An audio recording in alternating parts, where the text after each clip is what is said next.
क्या बीजेपी में जाने के बाद जयंत चौधरी की हो जाएगी दुर्दशा?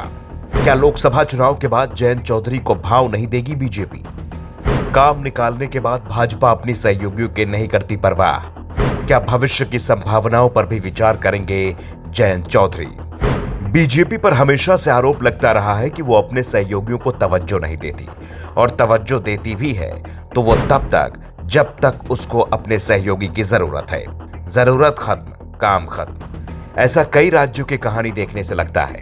पहले जहां बीजेपी छोटी पार्टियों के साथ मिलकर खुद को मजबूत करती है और मजबूत होने के बाद छोटी पार्टियों को तवज्जो देना बंद कर देती है या फिर ना के बराबर कर देती है।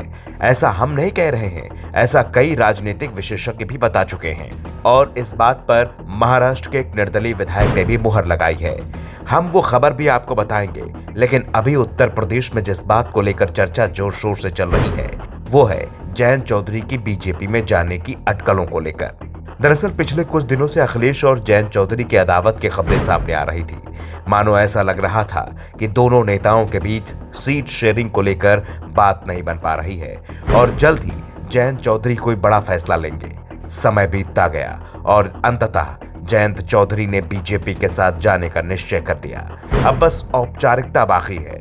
शुरुआत में समाजवादी पार्टी के कुछ नेताओं के बयान सामने आए, जिसमें शिवपाल से लेकर अखिलेश यादव तक भी शामिल थे, लेकिन जयंत चौधरी मन बना चुके हैं। अब ऐसे में सवाल उठ रहा है कि लोकसभा चुनाव के बाद जयंत चौधरी का क्या होगा। अगर जयंत चौधरी ने पहले पाला बदला तो क्या जितना सम्मान समाजवादी पार्टी के साथ या अखिलेश यादव दे रहे थे उतना सम्मान उन्हें भाजपा में मिलेगा?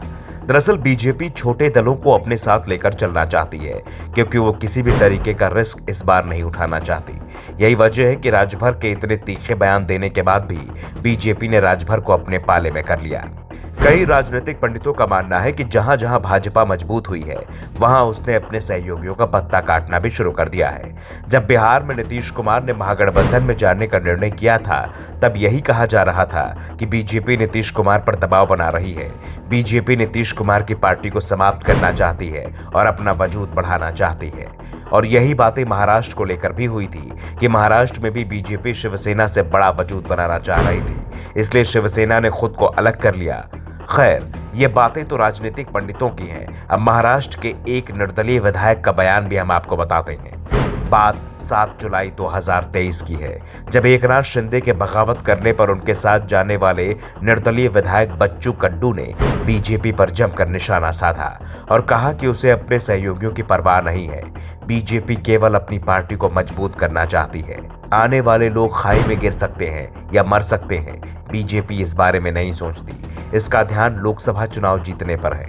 उन्होंने कहा कि 39 विधायकों के लिए जो शिंदे के नेतृत्व में विद्रोह में शामिल हुए, अब स्थिति ये है कि ये गलती थी। कुछ ऐसी जानकारी होनी चाहिए जो साझा की जाए।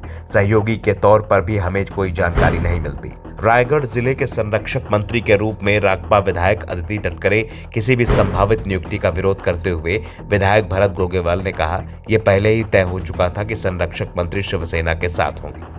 तो विधायक जी की बात से आप समझ गए होंगे कि बीजेपी किस तरीके का गेम प्लान लेकर चलती है। अब ऐसे में आने वाले समय में जयंत चौधरी का क्या होगा, यह जयंत चौधरी पर निर्भर है।